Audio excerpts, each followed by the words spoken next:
Hi friends, எல்லோருக்கும் வணக்கம். This is Shivaji. Friends, video போகிறதுக்கு முன்னாடி என்னோடய சப்ஸ்கிரைபர்ஸ், வீவர்ஸ், ஃப்ரெண்ட்ஸ் எல்லோருக்கும் என் மனமார்ந்த நன்றிகளை தெரிவிச்சுக்கிறேன்.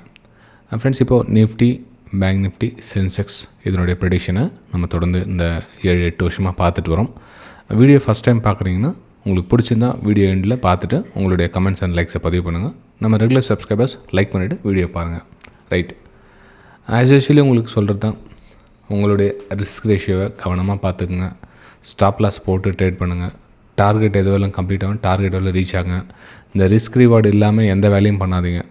நீங்கள் எவ்வளோ ரிஸ்க் எடுக்கிறத ஃபஸ்ட் பிளான் பண்ணுங்கள். அதுக்கு எதிராக என்ன பிளான் பண்ணணும் அது பண்ணுங்கள். அதே மாதிரி ஒரு ஸ்டாப் லாஸ் ஹிட் ஆகிடுச்சு அப்படின்னா நெக்ஸ்ட் ட்ரேடில் அதை எப்படி பேலன்ஸ் பண்ணணும், அந்த மணி மேனேஜ்மெண்ட் சிஸ்டத்தை ரெகுலராக ஃபாலோ பண்ணுங்கள்.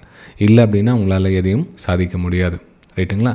சரி ஃப்ரெண்ட்ஸ், அதுக்கு முன்னாடி நம்ம வெபினார் ஸ்டூடெண்ட்ஸ் குரூப்பில் என்னென்ன இன்றைக்கி ஷேர் பண்ணோம் அப்படின்ற விஷயத்தையும் ஷேர் பண்ணுறேன். காலையில் பார்த்தீங்கன்னா ஒரு எஸ்எல் வந்து ட்ரிகர் ஆகிடுச்சு 9:55 ஒரு டவுன் சைடுக்கான பிளான் பண்ணுது. எப்படின்னா இந்த இடத்துல வந்து மார்க்கெட் வந்து ஒரு காலையில் தரீங்கன்னா ஒரு செல்லிங் ப்ரெஷர் இருந்துச்சு. செல்லிங் ப்ரெஷர் ஒரு இது என்னோடய வியூன்னா மார்னிங்கில் ஒரு புல் பேக் எடுத்து கீழே வரும் அப்படின்னு அசம்ஷன் பண்ணுது. ஆனால் ட்ரை பண்ணிச்சு மார்க்கெட். ஃபஸ்ட் அட்டம் ட்ரை பண்ணிச்சு, ரெண்டாவது அட்டம் ட்ரை பண்ணிச்சு, ஆனால் முடியல. ஸோ மார்க்கெட் பையர்ஸ் வந்து மேலே க்ளோசிங் கொடுத்துட்டாங்க. அப்போது திரும்ப என்னென்னா இதுக்கு மேலே உங்களுக்கு க்ளோசிங் கொடுத்தாங்க அப்படின்னா அப்பர் சைடுக்கான பிளான் பண்ணுங்கள் அப்படின்னு வந்து நெக்ஸ்ட் அப்டேட் பண்ணிவிட்டேன். ஸோ அதனோட லெவல்ஸ் வந்து மென்ஷன் பண்ணியிருந்தேன். 25,960 ஃபஸ்ட் லெவலும் 26,000 வந்து ரெண்டாவது லெவலும் மென்ஷன் பண்ணியிருந்தேன். ஸோ வந்து அந்த செகண்ட் ட்ரேடில் அதை பேலன்ஸ் பண்ணாங்க எல்லாருமே. Okay, super. சரி, அந்த லெவல் ஏன் சார் மென்ஷன் பண்ணிங்க 2 லெவல் அப்படின்னு கேட்டிங்க அப்படின்னா, மார்க்கெட் வந்து அந்த ரிவர்ஸ் திரும்பிடுச்சு. அதாவது இன்றைக்கோட டே ஹையை தாண்டி க்ளோஸ் வச்சிருச்சு. அப்போது நம்ம என்ன பண்ணோம், இந்த சப்போர்ட்டாக கன்சிடர் பண்ணோம். ஓகே, உங்களுக்கு நேற்றே சொல்லியிருந்தேன் ப்ரைஸு எதுவரையும் வரதுக்கான வாய்ப்புகள் இருக்குது கீழே அப்படின்னு சொல்லிட்டு. ஸோ அதனால தான் உங்களுக்கு அந்த சப்போர்ட் லெவல் கூட மென்ஷன் பண்ணியிருந்தேன் பாருங்கள். 860 சப்போர்ட்டில் ஒர்க் ஆகிட்டு இருக்கு. ஸோ இந்த இதில் கொஞ்சம் ரீடெஸ்ட், அதாவது எப்படின்னா என்னோட அசம்ஷன் மார்க்கெட்டு ஸோ இந்த மாதிரி ரீடெஸ்ட் எடுத்து அகைன் கீழே வச்சா ஒரு டவுன் சைடுக்கான பிளான் பண்ணுது. ஆக்சுவலாக இங்கே தான் எடுத்தது நம்ம இந்த சம்வேர் இங்கே.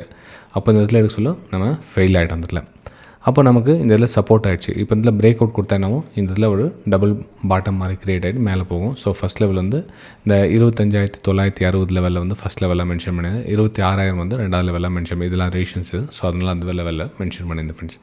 ஸோ சிம்பிள் கான்செப்ட் தான், பெருசாக ஒன்றும் நம்ம தலையை சுற்றி இது பண்ணுற மாதிரி இல்லை. சரி, இப்போது இந்த இடத்துல டே ஹையை தாண்டி பிரேக் அவுட் ஆகிட்டு இந்த இடத்துலேயே கீழே அப்படி ரிவர்ஸ் வந்து சான்ஸ் இருக்கா சார் அப்படின்னா, எஸ், மார்க்கெட்டில் எதுனாலும் ஆகலாம்.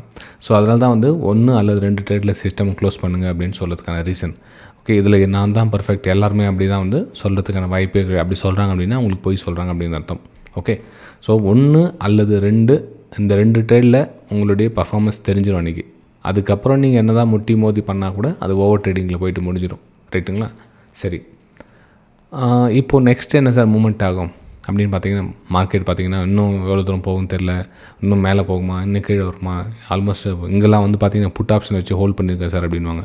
ஃப்ரெண்ட்ஸ், ஆக்சுவலாக மார்க்கெட் வந்து நம்ம நினைக்கிற மாதிரி 100%லாம் போகிறதுக்கான வாய்ப்புகள் ரொம்ப ரொம்ப கம்மி.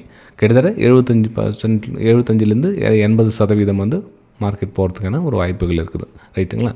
சரி, இப்போது நிஃப்டி 50 மேலே தாண்டி க்ளோஸ் வச்சுட்டாங்க. எப்போது இந்த ட்ரெண்ட் லைனை தாண்டி க்ளோஸ் வச்சு ரீடெஸ்ட் எடுத்துகிட்டு மேலே மூவ் ஆகிட்டுருக்காங்க. அப்போது இதில் பார்த்தீங்கன்னா அவங்களுக்கு பையர்ஸ் இருக்காங்க. நல்லா க்ளீனாக தெரியுது, பையர்ஸ் இருக்காங்க. ஏன்னா செல்லர்ஸ் பவர் கம்மி தான் இருக்குது. செல்லர்ஸ் டைப் பண்ணாங்க, திரும்ப பையர்ஸ். அப்போது ஆல்மோஸ்ட் இதில் பையர்ஸ் இருக்காங்க. அப்போது இந்த சப்போர்ட்டிங் ஏரியாவில் நம்ம எது கன்சிடர் பண்ணலாமா? லாஸ்ட் எங்கே சப்போர்ட் எடுத்துட்டோம், இதுதான் வந்து சப்போர்ட் எடுத்துட்டோம். 26,000 இதெல்லாம் பார்த்திங்கன்னா உங்களுக்கு சப்போர்ட் எடுத்துட்டோம். ஏன்னா ஒரு ரெசிஸ்டன்ஸு என்னவாக மாறும், பிரேக் அவுட் கொடுத்து சப்போர்ட்டாக தான் ஒர்க் ஆகும். ஸோ மார்க்கெட் கீழே திரும்ப வந்தாலும் இந்த ஏரியா வந்து ஒரு சப்போர்ட் லெவல் வரலும் ஒர்க் ஆகிறதுக்கான ஒரு வாய்ப்புகள் இருக்குது. அப்போ மேலே அகைன் இன்னும் எவ்வளோ சார் தூரம் போகும் அப்படின்னா 26,120 நெக்ஸ்ட் லெவல் போகிறதுக்கான ஒரு வாய்ப்புகள் இருக்குது. அதுக்கப்புறம் 26,160 வந்து அடுத்த லெவல் போகிறதுக்கான சான்ஸ் இருக்குது. அப்போ நம்ம எவ்ரி புல் பேக்கில் வந்து ஒரு பிரேக் அவுட்டுக்கான ஒரு வாய்ப்புகளை தேடலாம். அப்போ நம்ம 26,120 பயணிக்கிறதுக்கான ஒரு வாய்ப்புகள் இருக்குது. சரி, ஏன் அந்த லெவல் ப்ரெடிக்ஷன் பண்ணிங்க சார், என்ன காரணம் அந்த இடத்துல போகிறதுக்கான வாய்ப்புகள் இருக்குது அப்படின்னு பார்த்தீங்கன்னா, உங்களுக்கு ஆல்ரெடி சொல்லியிருக்கு. ஏன்னா இவ்வளோ தூரம் வந்துட்டு இந்த 2 ஹையை வந்து எஸ்எல்லை ட்ரிகர் பண்ணாமல் மார்க்கெட் போகிறதுக்கான சான்சஸ் வந்து ரொம்ப ரொம்ப கம்மி ஃப்ரெண்ட்ஸ். ஆக்சுவலாக பார்த்தீங்கன்னா இந்த இடத்துல இந்த எஸ்எல் இருக்குதுல, எஸ்எல்லை ட்ரிகர் பண்ணுறதுக்கான சான்சஸ் வந்து ரொம்ப ஏன்னா 2 ஹை இருக்குது. ஸோ 2 ஹைலையும் இந்த இடத்துல இவ்வளோ கிட்ட வந்துட்டு இந்த எஸ்எல்லை ட்ரிகர் பண்ணாமல் போக மாட்டாங்க. அப்போ என்ன ஆகுனா கீழே மேபி சப்போர்ட் எடுத்துகிட்டோ அல்லது கேப்பப்போ ஏதோ ஒன்று ஆகிறதுக்கான வாய்ப்புகள் மிக அதிகமாக. ஓகே, ஸோ மார்க்கெட்டு இந்த ட்ரெண்ட் லைனுக்கு மேலே இருக்கிற வரலும் நீங்கள் ஒரு அப்பர் சைடுக்கான பிளான் பண்ணலாம். அதாவது இந்த 26,000 சப்போர்ட் லெவலில் நீங்கள் ஸ்ட்ராங் பண்ணிட்டீங்க அப்படின்னா ஒரு அப்பர் சைடுக்கான ஒரு பிளான் பண்ணலாம் ஃப்ரெண்ட்ஸ். ஸோ இது வந்து நிஃப்டி 50ல் என்னுடைய வியூஸை ஷேர் பண்ணிக்கிட்டேன். சரி, நெக்ஸ்ட் நம்ம பேங்க் நிஃப்டி என்ன சார் பிளான் பண்ணலாம் அப்படின்னு பார்த்தீங்கன்னா, பேங்க் நிஃப்டி கூட நல்லா ஒரு பையஸ் டாமினேட் பண்ணி கொண்டு போயிட்டுருக்காங்க. இல்லை செல்லர்ஸ் பவர் ரொம்ப கம்மியாக தான் இருக்குது. அப்போது இந்த ட்ரெண்ட் லைனை கீழே ட்ராப் பண்ணிகிட்டு இருக்கீங்களா, இதை கொஞ்சம் எக்ஸ்டென்ஷன் பண்ணிங்க இன்னும் கொஞ்சம். ஓகே, அதாவது சப்போர்ட் வரல வரும்னு சொன்னேன் இல்லைங்களா, சப்போர்ட் இருக்காமல் அங்கேருந்து பையர்ஸ் வந்து ட்ரை பண்ணுறாங்க. இங்கே தெரிஞ்சிடும் உங்களுக்கு. ஆக்சுவலாக வந்து கீழே வந்தாங்க. ஸோ இங்கேருந்து ரீடெஸ்ட்மெண்ட் அகைன் இங்கே வந்துட்டால் இன்னும் ஹெல்தி நமக்கு சப்போர்ட் கிடச்சிருக்கும். இதெல்லாம் பார்த்தீங்கன்னா ஹெல்தி சப்போர்ட் கிடச்சிருக்கும். ஆனால் மார்க்கெட் இங்கேருந்து ஹையர் ஐ ஃபார்மேஷன் பண்ணி மேலே கொண்டு போகிறாங்க. அப்போது மார்க்கெட் வந்து இன்னும் மேலே போகிறதுக்கான சான்ஸ் இருக்கா? எஸ், 59,400 வரலும் ஒரு அப்பும் மேபி அதுக்கப்புறம் இங்கே இந்த சப்போர்ட் ட்ரெண்ட் லைன் டச் பண்ணுறதுக்கான சான்ஸ் இருக்கும். ஓகே, அப்போது நம்ம என்ன பண்ணோம்னா எவ்ரி பிரேக் அவுட்டுக்கான ஒரு வாய்ப்புகளை பார்க்கலாம். சரி, இதில் வந்து ஒரு சப்போர்ட் பிரேக் டவுன் ஆச்சுன்னா ஷார்ட் பண்ணலாமா சார்? இந்த 59,000 வந்து ரவுண்ட் நம்பர் இருக்கு இல்லையா அப்படின்னா, எஸ், சப்போர்ட்டாக ஒர்க் ஆகுது. இதுக்கு கீழே வந்து பார்த்திங்கன்னா ஒரு சப்போர்ட்டாக எடுக்கிறதுக்கான சான்ஸ் இருக்குது. 59,000 இந்த ட்ரெண்ட் லைனும் டச் ஆகும். ஸோ அதனால் சப்போர்ட் லெவலில் நீங்கள் ட்ரெண்டுக்கு ஆப்போசிட்டாக வந்து பண்ணுறது தான் பண்ணலாம். ஆனால் ரிஸ்க் ட்ரேட் அமையும் வந்து. ஸோ இந்த மாதிரி ஒரு எம்பேட்டன் உங்களுக்கு கிடைக்குது அப்படின்றப்போ இதை சப்போர்ட்டை வச்சு நீங்கள் ட்ரேட் எடுக்கலாம். ஆனால் அதை விட்டு நமக்கு சப்போர்ட் லைன் கந்தது இதுக்கப்புறம் ஹையர் ஐ ஃபார்மேஷன் பண்ணால் பெட்டராக இருக்கும். ஏன்னா மார்க்கெட் க்ளீனாக ஸ்மூத்தாக தெரியுதுல வந்து பரம ரகசியம் அந்த மாதிரிலாம் ஒன்றும் கிடையாது. எல்லாம் ஸ்மூத்தாக தெரியாங்க. ஒரு ரேலி, ஒரு பேஸ், ஒரு ரேலி, ஒரு பேஸ், ஒரு ரேலி, ஸ்மூத்தாக தெரியுது மார்க்கெட். ஸோ நமக்கு இதில் பையர்ஸ் இருக்கான்றப்போ நம்ம பையர்ஸ் ஃபேவராக போய்ட்டு பெட்டர் இல்லையா? எல்லோரும் சார் இந்த செல்லிங்கை மிஸ் பண்ணிட்டோம் அப்படின்வாங்க. இது ரிஸ்க் ட்ரேடு. உங்களுக்கு பிரேக் டவுன் ஆகிடுச்சுன்னா இது ரிஸ்க் ட்ரேடு. இது ஸோ இங்கே நீங்கள் நம்ம ஹையர் ஐ ஃபார்மேஷன் மார்க்கெட் மேலே கொண்டு போக தான் ட்ரை பண்ணுறாங்க. ஓகே, ஸோ பேங்க் நிஃப்டியில் கூட அவ்வளோதான். உங்களுக்கு 59,000 வரலும் மேலே வரும். 59,400 வரலும் மேலே வரும். ஃப்ரெண்ட்ஸ், இன்னொரு விஷயம் அவங்க கூட ஷேர் பண்ணுறேன்.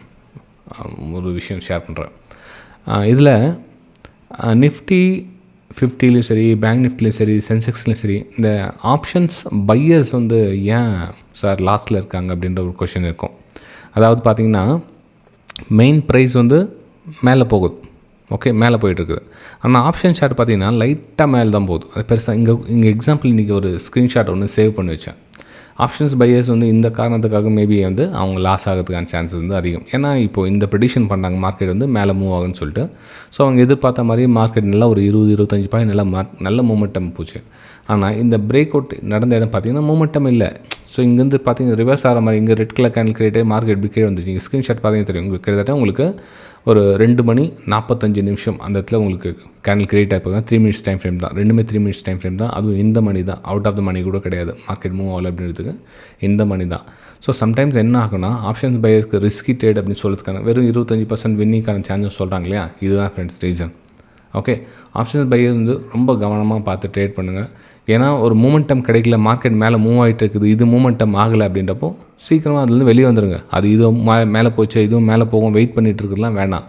ஏன்னா அது கொஞ்சம் லைட்டாக திரும்பினா கூட இது உங்களுக்கு ஃபுல்லாக கவர் ஆகிட்டு ரெட் கலர் கேண்டில் இந்த மாதிரி கீழே க்ளோசிங் கொடுத்துரும். அதாவது இந்த லோவை கொடுத்துரும். ஆனால் இங்கே லைட்டாக ரெட் கலர் கேண்டில் இங்கே தான் திரும்பி இருக்கும் லைட்டாக. ஆனால் இங்கே பார்த்தீங்கன்னா கடகணும் ஃபஸ்ட்டு கொடுத்துரும்.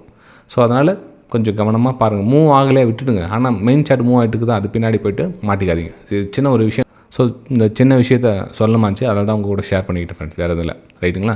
சரி, நெக்ஸ்ட் நம்ம சென்செக்ஸ் ஆஸ் யூஷுவல் நம்ம நிஃப்டி 50ல் என்ன உங்களுக்கு மென்ஷன் பண்ணோம் சேம் அதே மாதிரி தான். இதில் பார்த்திங்க அப்படின்னா 85,400 லெவலிலும் ப்ரைஸ் ஒரு அப் மூவ்க்கான ஒரு வாய்ப்புகளை பார்க்கலாம்.